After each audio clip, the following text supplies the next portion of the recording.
I'm going to hand over at that point to Mark. Well, thank you very much, Sharon. Well, I've had the applause, I can leave now. But thank you, and hi everybody. It was nice to chat to some of you over lunch already. So, you know, it's quite humbling actually to be asked to come and talk to you today about 1854 Media, a modern media company. But I think we're going to discuss a little bit about what modern actually means, and then we'll whether we're a modern media company or not. Actually, I think I'm going to let you decide. I'm going to forewarn you, and I'm going to apologise in advance because I discovered while I was writing this presentation that I could write on my screen, and I might have got a bit carried away. So apologies in advance for that. So look, you know, magazines, newspapers are nothing new. The newspaper has been around for more than 400 years. The modern magazine since the 1730s. And British Journal of Photography, as Sharon said, has been around since 1854, hence the name of our company. This is what it looked like then. It was published, it was the Liverpool Photographic Journal. And there are actually no photographs in the British Journal of Photography until around about 1900. So the first 50 or so years of the magazine, there were no photographs. It was very much a kind of gentleman's journal, people writing each other letters about the formulas and the chemicals and the processes within photography. And it had some really interesting writers back in those days. And I think that's maybe what set the benchmark for the high quality of our journalism since. So we had people like Sir George Bernard Shaw writing for the magazine. Arthur Conan Doyle had his first published essay in 1881, a semi-autobiographical essay published in the British Journal of Photography. So this is what it looked like in the 1860s. By the 1930s, looking a little bit more modern, but still not quite there. We had some photographs in the magazine by then. This is what it looked like in the 1950s. Adverts on the front cover, definitely don't do that anymore. And then in the 70s, where it was much more visual, by now it's very much a weekly journal about the industry and the trade, and people sort of tell stories of how they got their first job through the BJP. And then at the millennium, where it was doing pretty well actually. This was a 100-page issue, it was packed full of adverts. Again, very much classified jobs for where it made its income, people buying it from Tesco's and WH Smith's, and it was really kind of riding the heyday of sort of printed content, high quality printed content at that time. And then by 2008, really, and we'll see in a moment, there's been some dramatic shifts and changes within the media landscape. By this point it's now like a 32-page rag almost. It's a couple of pound at newsstand, circulation's in decline, people aren't spending money putting paid adverts on to attract photographers to their job in a weekly magazine. Why would you do that in 2008? And then 2010 we really had the fear. There was a real likelihood and possibility that the magazine was going to be closed, even though it was over 150 years old. At the time I was actually the finance director of the company that published BJP, and I'd be looking at the numbers going like, why are we publishing this thing? It's losing money, it's never going to turn itself around. And the editor and publisher at the time came up in 2010 with quite a radical rethink of the magazine, really play to the strengths of print, move some of that content online. It's a journey that a lot of media companies have been going through in the last decade or so. And we changed it from a weekly rag into a beautiful monthly magazine, not so much about the trade and industry and kit reviews, but more about the photography and the power of the image and the inspiration behind those images themselves. And we put the price up from £2 something to £7.99, and it did really well. And the magazine's still doing really well. It's growing. In fact, its circulation's higher than it's ever been. This is what it looks like now, sort of another iteration after that initial redesign, much more bookish, really playing to the strengths of print, multiple different paper types in there, and long form content, which deserves to be part of the kind of experience economy that people can hold in their hands. But still, BJP as a magazine represents a tiny fraction of our audience. There's 5,000 or 6,000 people read the magazine on a monthly basis, whereas we have about 2 million photographers in our community who engage with us through our online channels, through our social media channels. So it's certainly a part of what we do, but it's no longer the kind of central part of what we do. It's an important pillar. So this is BJP kind of through the years. And now I'm going to show you a couple of charts, only 3 I promise. Otherwise, I noticed on the way here that my picture, and it was very embarrassing to see a poster up all over the campus, but it was next to a thing of Groundhog Day. So I'm not going to do too many of these things, otherwise it will feel like we're never ending.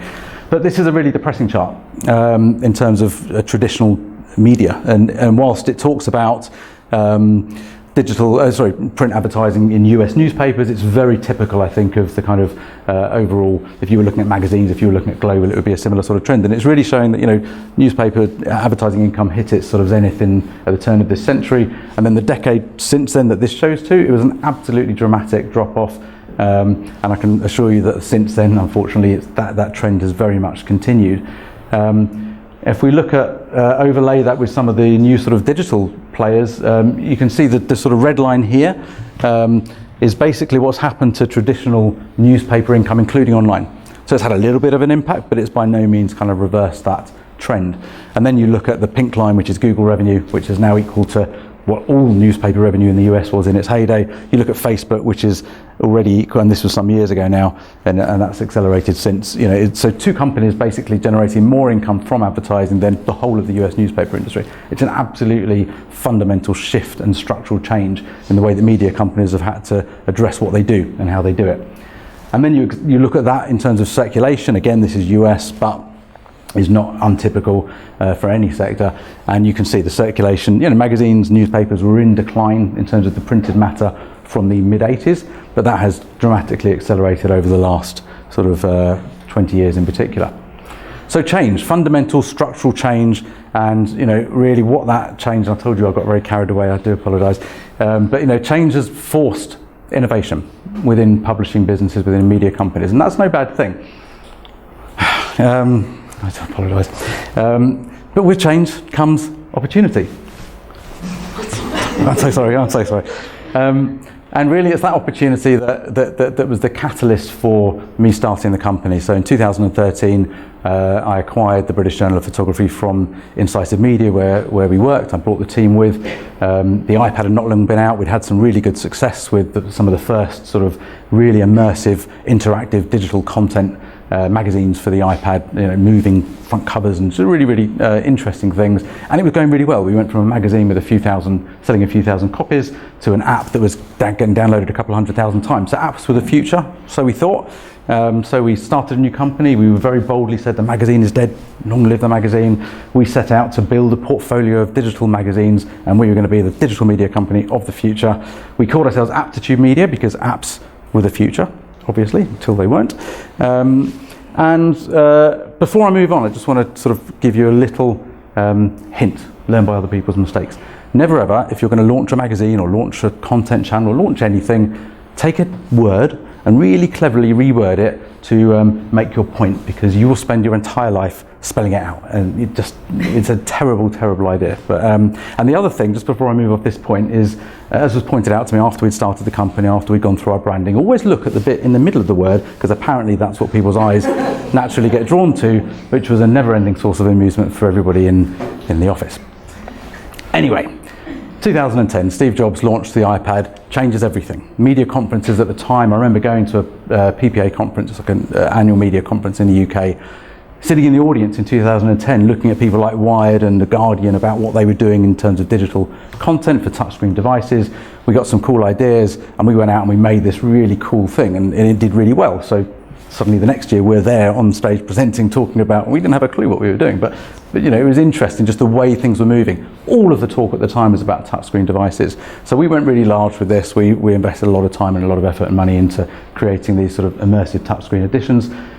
We also went big with small. We launched one of the first sort of smartphone bite-sized chunks of content for our monthly magazine, sort of in a slightly different format. And again, that did really well. It hasn't been the catalyst of growth that we'd hoped it would be, but it's still part of the company sort of 7 years later and doing fine. But some things we didn't do fine. In fact, a lot of things we didn't do fine, and sometimes it's interesting to hear about those to learn sort of what not to do, or at least how to go about creating a framework of how not to do it, or how to sort of learn a little bit more quickly than perhaps we did. So we launched a magazine called Fade to Black, which was unfortunately aptly titled, because eventually it did exactly that. It was a really beautiful, aesthetically gorgeous magazine designed for iPad. It was quarterly. It was all about independent filmmaking. And of course, you could see the films, see trailers of the films we were talking about. It was incredibly high quality journalism, beautiful pictures, great films. It was perfect. apart from the fact that it lived in an app store with a million other apps, and it became very, very difficult without a massive marketing budget, which we didn't have the resources to put in place to actually get it discovered. So whilst it did gather loyal readers for the people who found it, and we did get a bit of advertising, ultimately we couldn't make it commercially successful. So real shame that we ended up closing that after about 18 months. But undeterred, we launched the world's first smartphone magazine, dedicated smartphone magazine. It was called Filter. Again, really good idea. Let's call it Filter, but like filter out all the vowels. Stupid. Everyone was like, why have you called it Flutter? It's not Flutter, idiots. You see? Anyway, this was a really ambitious project. It was a weekly magazine, which we were a tiny company of 14 people, so hey, let's launch a weekly magazine without doing any research and testing whether that's what people really want. And it was all about smartphone photography. So, again, the logic was there, but we went all out for this thing. We hired an editor, we hired a sub-editor, we hired a designer, and it was gorgeous. And again, it built a really loyal following, and it did get a number of thousands of loyal readers, but we just couldn't make it work commercially, again, without that massive budget. So we closed it down. In the meantime, we'd had this other amazing idea to do this thing called Showcase, which was going to be the way that photographers were going to present their portfolios to potential clients. And we did do a little bit of research. We had a focus group of 5 people. And then we spent like 4 months building this product. And then we found out that absolutely nobody wanted it.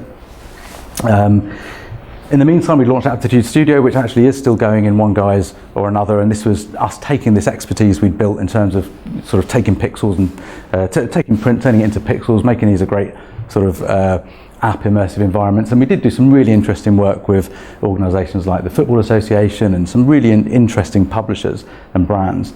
But again, ultimately it was never going to be the thing that was going to help us to scale our company. We were just about break even, but we were running like hamster wheels. We didn't have any resources, and it was time to stop and rethink and focus, and realize that actually we'd been so busy being busy and doing new things and finding shiny new things to do that we were being busy fools. We weren't. Innovation was never our problem, but we hadn't actually stopped to think for a long time about why we even existed and what we were trying to do and who our community was. So we had a real sort of inward look. We closed all those titles down. We said goodbye to some good people. It was a really hard moment in the business's history, and we'd only been going for a couple of years at this point. So we went back to the beginning. We started with why. This is a really good book. It's really long, but the first couple of chapters kind of tell the whole. Read the first 2 and the last one. But it kind of forces you to go back and look at a framework of organisations who have really succeeded. It uses case studies, people like Apple, who have kind of they go out not with what they do or how they do it. They go out with why they exist. Everybody knows sort of these sort of examples. And we also got into this kind of concept of lean startup and sprints and minimum viable products and trying new things in a way that what's the minimal way we can try and prove whether this thing actually has legs and whether people really want it. Do some research, build something templated. It might not be perfect. See if people actually use it to help us to innovate. And try and move to the point where innovation had never been our problem, but doing it intelligently, I think, had. Another saying that my head of growth says now is, don't let perfect be the enemy of good, or I say, very good, but but the point is, you can spend months building something or thinking about something or strategizing about something.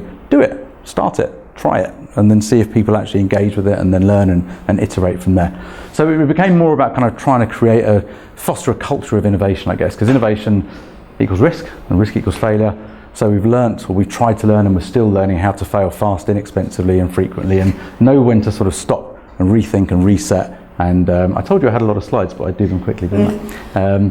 But sort of know. So about 2017, we were in a new place. We knew who we were, we knew what we wanted to do, and we had some interesting products, but we didn't really have any resources to do it. So we went crowdfunding. We said to our community and to the investor world, hey, we're going to sell some shares in our company.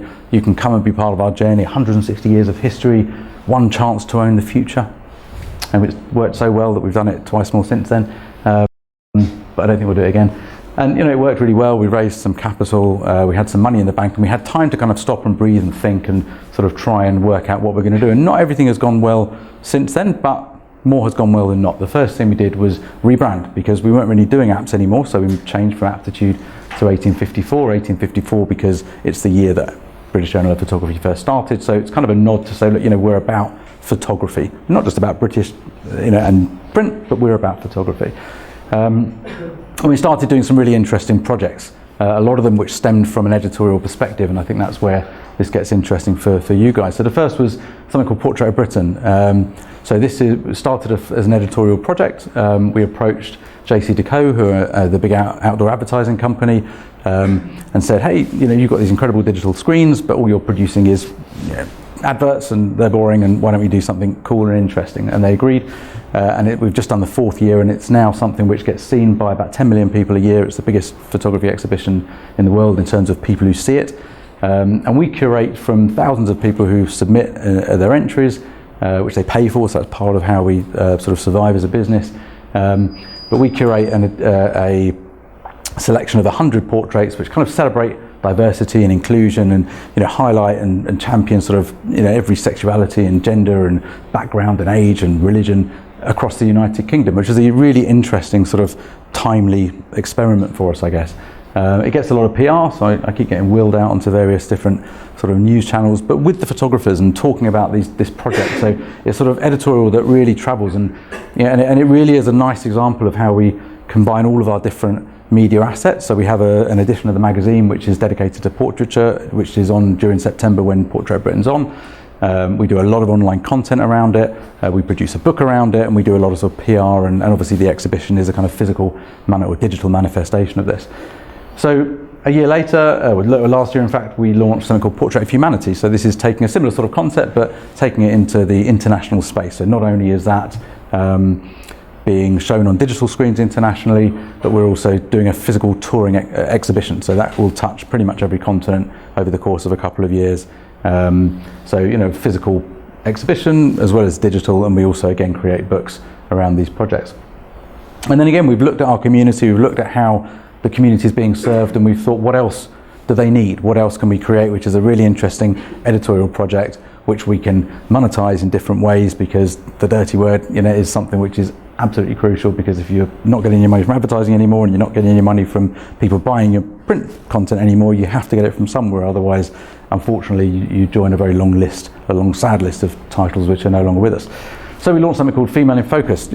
Females, as in many industries, are deeply underrepresented in the photography community. Something like 80% of people studying photography at the moment are women, but only 15% of professional photographers are women. So there's obviously a massive disparity there. So really a platform to help to help females in photography, and then other things as well which help established and emerging photographers find a platform, whether that's a publishing platform or being exhibited in a museum or gallery.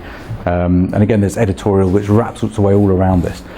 We also launched about 18 months ago Studio 1854, so this is our in-house creative agency working with brands, working with our community of photographers, working with journalists to create really engaging narrative-led storytelling content which is brand sponsored and is part of the marketing mix, but is at the same time really authentic content that travels well on social media and has a real impact, but is paid for by a brand. So we realised that basically our business is about 3 things. It's about our community, and funnily enough, our community. That's it. That's all we're about anymore, which is a really interesting time for us if we are a modern media company, because it makes what you guys do more important than ever, because you're no longer having to create content which is going to sort of play okay for the guys who are going to be spending some money advertising. It's just about the people who want to read it, which is a really interesting place to be, I think. And also just because of the sheer noise, the sheer way that the disparate way that people consume media, I think it's more important than ever for high quality independent journalism coupled with a trusted brand. There's a more important place in the world for it than I think there's ever been before. So what do we look for when we're hiring journalists? And hands up, I'm not the person who tends to make that decision, but I did ask our editorial team. So qualifications, which I'm sure you'll be very pleased to hear, is a big part of it. Having the right things in your portfolio as well. So really thinking about, and not just sending everything to every publisher or every online media channel that you're thinking about being a part of, but being really quite specific, what's the sort of content they're looking for, what's the kind of voice they're looking for. Knowing your subject matter is really important as well, and that doesn't necessarily mean you have to be an absolute expert in that subject matter.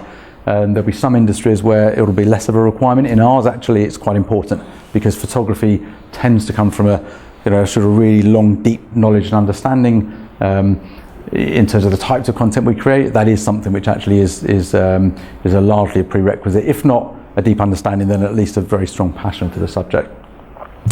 Formats, again, well, we've kind of talked about this, but if you're going for a job, which is going to be doing copywriting and social media content and things like that, don't be sending them 900-page articles, because that's just not what they're looking for. And obviously the right sort of work ethic is something which people are going to be looking for. Having your voice as well, and I think there's a number of different sort of ways that this can be translated, I guess. One is having your own voice, your own sort of stamp, your own writing style, obviously really, really important, something which I'm sure everybody's actively working to develop. Thinking about how that applies to different mediums as well. It might not be your absolute comfort zone standing in front of a camera or doing a podcast, but these are all, I think, sort of part of the modern media mix. I know from absolute personal experience when we tried to do some new things, even our editor, he's actually a brilliant public speaker. He hates it. It's completely outside of his comfort zone, but we keep on sort of wheeling him out and making him do it. And we're now talking about doing some video podcasts and things like that. And it's a really important way. I'm sure everybody here listens to podcasts, watches film clips and things. It's the way people consume media. So as a journalist, you've got to get comfortable with that.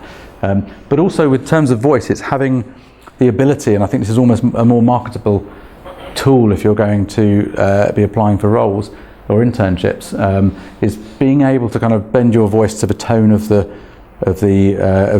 title that you're going to be writing for. So that doesn't mean they're not mutually exclusive. You can have your own spin on that, but actually that is something which all of our editors said is really, really important for somebody to be able to look at the tone, look at the way that we present ourselves and speak, and sort of blend your voice within that. It's really, really hard, but it's important. One of our editors in particular came up with the next two. He said, read the job spec and make sure that your covering note is on point, especially if you've been asked for one. Don't send something without it. And then I'm just going to give you the quote that he said to me verbatim, because I think it kind of sums it up.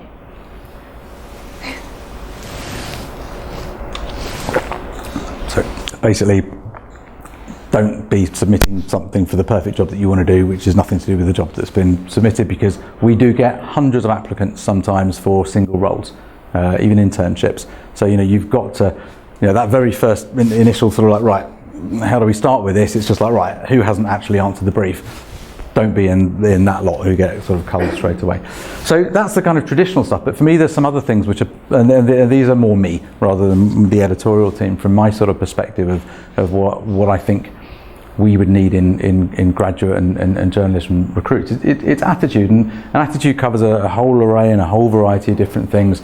But if you 20 years ago you'd walk into a traditional newspaper or magazine environment, and there'd be an editorial floor, and sort of like they didn't really like talking to the advertising guys and all the marketing guys, and they make the money, that's nothing to do with us. Church and state was completely like this, and it's just not like that anymore.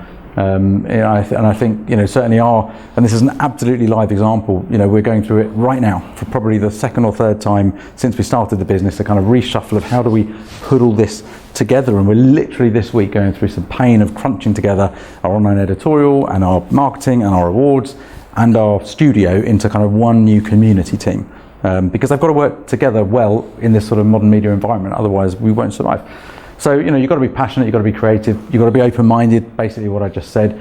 There's always a place for cynicism within journalism, especially if you're a news hound. You've got to have that sort of questioning ability, but, not in the sort of confines of what I just talked about. You've got to be part of a broader organisational structure, I think. And that doesn't mean you can't be independent. They're not mutually exclusive, but it's really, really important. And, hopefully you guys coming into the sort of workplace, won't have some of the preconceptions of sort of traditional, that a lot of traditional journalists who I've met do, who are very cynical, take that cynicism from what they need to do in terms of their writing, but apply it to absolutely everything. And it can be absolutely infuriating, so just please don't be one of those guys. It's about team.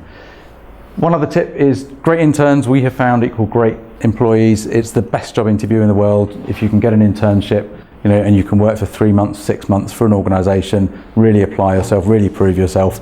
If it's anything like our organisation, you're a journalist. You walk in and you're basically doing stories. That's it. You're going to get incredible stuff for your portfolio. You can prove yourself as part of that organisation. And on many occasions, we've ended up hiring interns who have come through our sort of intern program. The only thing I would say on that is make sure they pay you.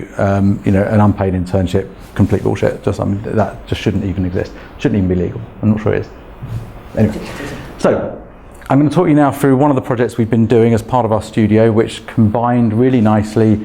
If we can put the video on, that would be amazing. So yeah, Star Wars Families is a collaboration we did with Lucasfilm. They sponsored this, and it's a really nice example that sort of brings together really high quality journalism with some fantastic filmmaking and a lot of incredible imagery. We commissioned. We put out a casting call, and we cast 10 families in different countries around the world to tell their stories. We commissioned 10 photographers and 10 filmmakers in those 10 countries to basically create these kind of photo essays, and we did that over the course of one weekend. So I think it's a really nice example of sort of a blend of using lots of different resources within a media environment. And this is a 5-minute film, and if you look at starwarsfamilies.com, all of that content exists there, and there's another film which I'm not going to show you today, but I think this will kind of give you a nice summary of what we did, and then I'll talk a little bit about it. Yes, there we go.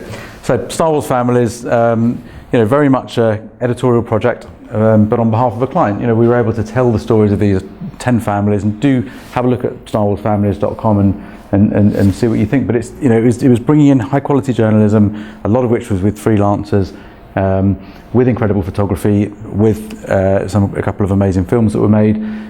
But the point I wanted to make is, like, you know, this is both authentic content which travelled really well on social media, which our audience enjoyed, which a much wider audience enjoyed. It lived on British Journal of Photography's online channels, it lived on starwars.com, and it also lived in its own sort of microsite as well. And also in terms of what we're doing for our community is as opportunities for them to engage them. You know, this was telling the stories of 10 photographers from our community, members of our organisation, who we commissioned, and it's create, as I said, paid opportunities for them, for filmmakers and for journalists. And then, you know, this is a screen grab from BJP Online, and again, you know, while any content that is client sponsored is going to be demarked as such, it actually doesn't matter. It gets incredibly high engagement rates. That content sits next to, very natively next to sort of organic editorial, and you know, it's, so you know, these stories here, stories for change. This is something we did with Panasonic. You know, again, giving a grant to a photographer with a journalist with a filmmaker to go out and make some really amazing content where the client didn't even have any sort of creative control at all. So it is possible for those two things to exist together. So it's kind of like what I was talking about earlier. Just be open-minded to how you get into this, because actually, the journalists who were involved with this got paid more, their content got seen by more people, and I don't think that the fact that it was a kind of you know, branded content, if you want to call it that, sort of detracted from the quality of it at all. So anyway, here we are today. We've got the British Journal of Photography, we've got Portrait of Britain, Portrait of Humanity, Female in Focus, our studio, Decade of Change is a new project we're about to launch about the environment. Our commissions, our International Photography Award, Open Walls, that's a lot of things. And as an organisation, that's 16 people, that's a lot of things to kind of juggle. And that's a lot of things to try and convince people to participate in. And all of these things are ways in which we effectively make a bit of money from our community and try and survive and strive towards profitability. We're not there yet. So last year we launched 1854 Access, which is basically a membership platform. And I think this is where a lot of media organisations are moving towards, giving more value to their community. So 1854 Access, we're basically saying, look, you know, buy into this, it costs you about the same as the magazine would anyway, get inspired by that content, get seen by being able to participate in these awards, get published potentially, and get paid by potentially working on these sort of commissions. And then there's other things which we're going to be adding into the mix, services for our community, some editorial, some not, which basically will give them enough value for it ultimately for them to think like, hey, this sounds like a really good thing for me to get involved with. So all of these different things, they're all different CTAs, and the way we kind of communicate now to our audience is to kind of serve them up. You know, do you want to get involved with this? Do you want to sort of respond to that? Do you want to apply for this? And do you want to subscribe to that? Do you want to buy this piece of content? So eventually they kind of get basically brainwashed into buying a membership from us. But it's working. They get a lot more value, and as a result of that, we're now seeing, so I said our subscriptions were on the rise, but actually since we launched that last April, our subscriptions have gone up by about 70%, and I'm anticipating doubling that this year. So 2020 is a really important year for our business, and I think if we can end this year where I want to end it, then I think I'd actually much more comfortably say we are a modern media company, because this is the year I want to become 100% funded by our community and profitable from our community. which is a place that I think all modern media companies will be striving to be. It's also the year where we need to drop those barriers that I talked about already. I'm not going to go into it again. And I think the only thing I would sort of leave you with is, really think as you move into that kind of workplace, whether you're going to be part of the problem or part of the solution. That's it really. Thank you very much. And yeah, that's it.